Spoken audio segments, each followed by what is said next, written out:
Баршаңызға қайырлы күн достар. Бүгін сіздермен осындай дәмді болып шығатын пирожкидің рецептімен бөлісетін боламын. Ең алдымен менің каналыма тіркеліп қойыңыздар. Осындай дәмді болып шығады. Іші деген өте піскеді, әп-әдемі болып шығады. Ал енді бізге қажетті заттар: жылы сүт қажет, сосын жылы су қажет, және жұмыртқа, сұйық май, дәміне қарай тұз және ашытқы саламыз.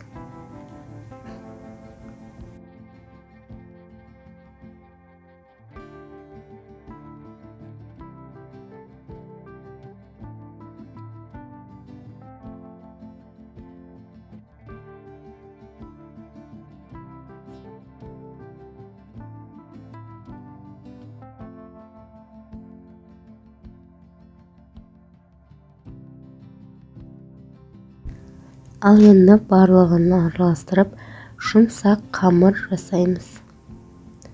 Ұнды мен алдын ала електен өткізіп алдым. Сіздер де алдын ала електен ұнды өткізіп дайындап алыңыздар. Міне осындай қамыр шығады бізде, жұмсақ болып шығу керек. Ендігі кезекте дайын қамырдың үстіне кішкене ғана сұйық майды құйып, жақсылап бір-бірін домалақтап араластырып,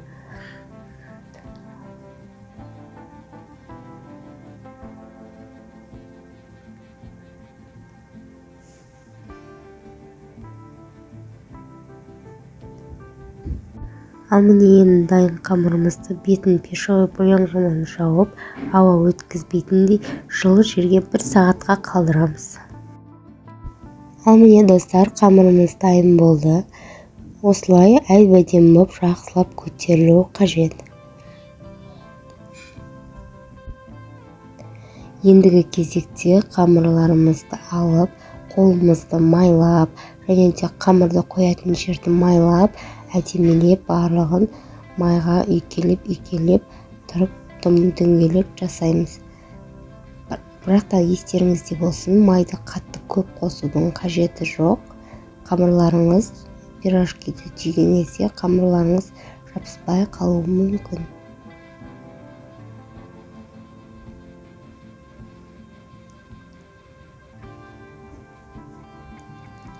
Видеода көрсетілгендей жасап, кішкене ғана үзіп, дөңгелектеп қамырды жасап шығамыз.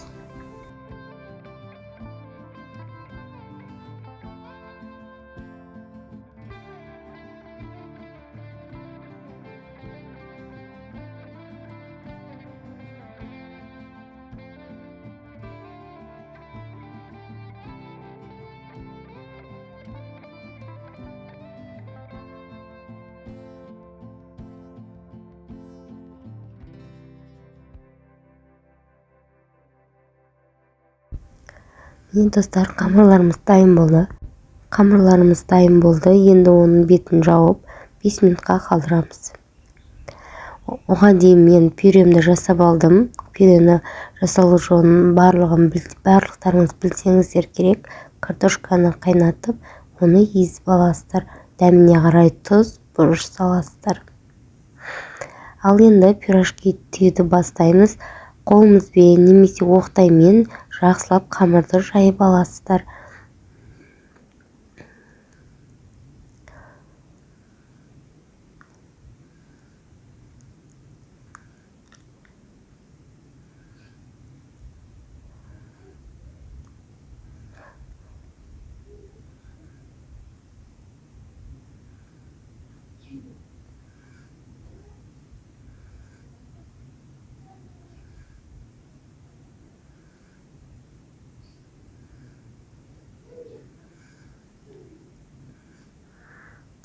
Ал енді кезекте ішіне картопты саламыз, пюресін.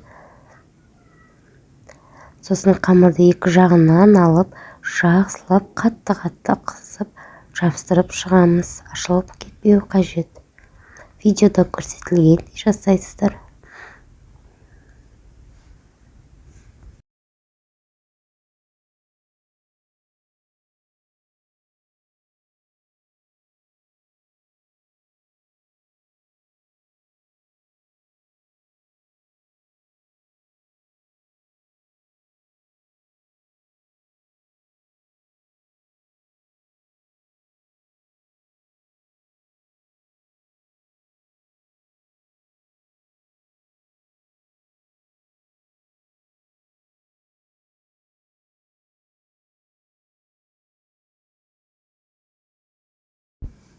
Ал міне достар, қамырларымыз дайын болып шықты.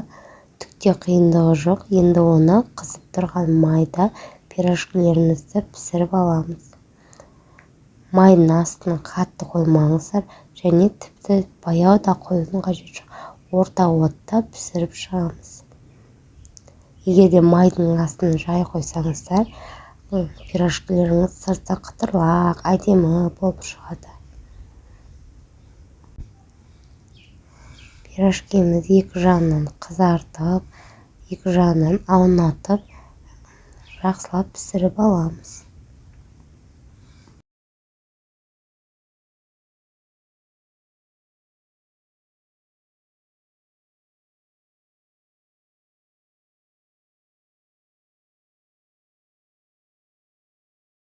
Міне достар, пирожкилеріміз дайын болды. Міндетті түрде менің рецептіммен жасап, отбасыларыңызды қуантыңыздар. Келесі видеода кездескенше.